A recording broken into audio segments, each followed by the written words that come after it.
একটা আমার সামনে যাইব, বাচ্চা আছে, সব আছে, শ্বাস বন্ধ হয়ে যায়।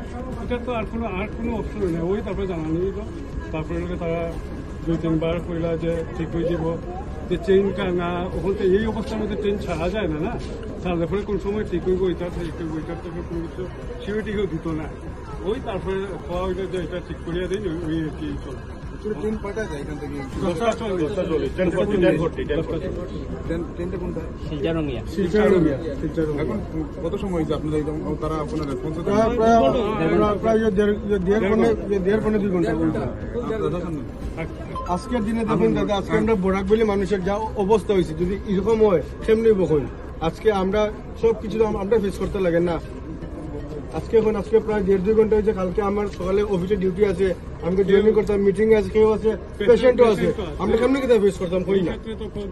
আজকে আমরা একটা কাইন্ড অফ হ্যারাসমেন্ট নেন। আজকে অতজন মানুষ, আজকে এই কম্পার্টমেন্টে লেগেছে অতজন মানুষ, আজকে আমরা ওয়েট করিয়া সাফার করিয়া থ্রেট দেয় আমরা, প্যাসেঞ্জারে থ্রেট দেয়। এটা বলে থ্রেট দেয় আমরা নামে এফআইআর করতো। আমরা যখন মানতাম না। আমরা বাচ্চারা যার কোচের মধ্যে বয়স্করা আছে, কোচের মধ্যে আছে, তারা সমস্যা। হ্যাঁ, ট্রেনের মধ্যে যখন এসিটা অন হয়েছে, ওয়ার লগে লগে পুরা ইন্দুর ফসার গন্ধ। তারপরে কমপ্লেন করার পরে যদিও রেল স্টাফ আইছে, আবার পরেও তো একদম পুরা তারা আমরা থ্রেট দেন, আমরা নামে এফআইআর করলি তো এই করলি তো এই ধরনের কথা বলেন।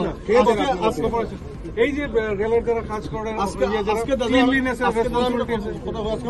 টিকিট যখন ক্যান্সেল করি, এই ধরনের কথাবার্তা চলে। তারা ওখানে যদিও লাগছে, তারা বড় প্রেশার করার পরে তারা কাজ করে না। কত সময় হয়ে গেছে এই ট্রেন ছাড়া? এই ট্রেন ছাড়া 10:40 ছাড়তে আছে, এখন কতটা বাজে? 11টা, প্রায় 12টা বাজে এখন। 1.5 ঘন্টা লেট। দাদা আজকে আমি করার পরে তারা কইছে ফেনাইল মারিয়া নিয়ে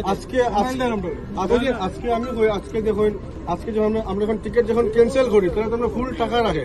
আজকে ক্যান্সেল করার গেলে তারা 30% রাখে। কেন রাখবো? আজকে ক্যান্সেল করে তো আমরা তো দিত না নি, আমরা তো টাকা দিয়ে যাই না, আমরা তো ফ্রিতে যাই না। মোরওভার দেখুন, এখানের মধ্যে ছোট বাচ্চারা আছে, 80% আছে, ঠিক আছে। মোর দেন 71% জার্নি করে, এই যে 70 আছে, সবই একটা এসি বা যেটাই ইয়ে করে সেটা করে, এটা ফেসিলিটিসও লেগে। বাট রেদার দ্যান দ্যাট আমরা কোনো ফেসিলিটিস পাইলাম না। এরপরে আন্তর্জাতিক পজিশন করাটা এখানের মধ্যে এই যে তারা সেট করেন, এইগুলো জিনিসটা তো অ্যাকসেপ্টেবল না, রাইট? তো আমরা তো ঠিক আছে, তো এটা আমরাই ফিস করব। আপনি গুয়াহাটি যাইন, আপনি এনসিআর দিল্লি যাইন, মুম্বাই যাইন, Tara, they are not getting any kind of issues on all that. But we are facing the older season. It's because we are Barakweli's people. And we are facing that. আজকে দেখুন, আজকে আমরা শিলচর গই দিকে, আজকে গুয়াহাটি হইতো, ইনস্ট্যান্ট তারা change করে দিল না। তারা কইলে ঘন্টা দেখিয়া দেখমু কেন করতো, আমরা তো দেখলাম না। দেখুন, একটা প্রবলেম হইলে পরে যেরকম রেলওয়ে অথরিটির থেকে বা পাবলিকের লগে একটা কোঅর্ডিনেশন যে আমরা ঠিক করলাম, দেখলাম, উল্টা যদি পাওয়া হয়, কে কইছে, কে টানছে, কে কিতা কই আমরা পাইলাম না, এটা তো হয় না।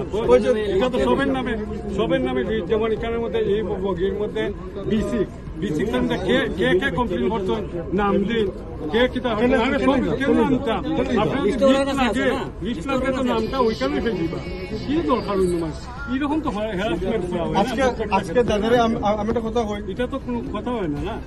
এটা তখন সাফারের সব মানুষ হইতেছে, আর প্রতিনিয়তই হইতেছে নিশ্চয়ই প্রত্যেকটা ক্ষেত্রে। আজকে দাদারে আমি এখন একটা কথা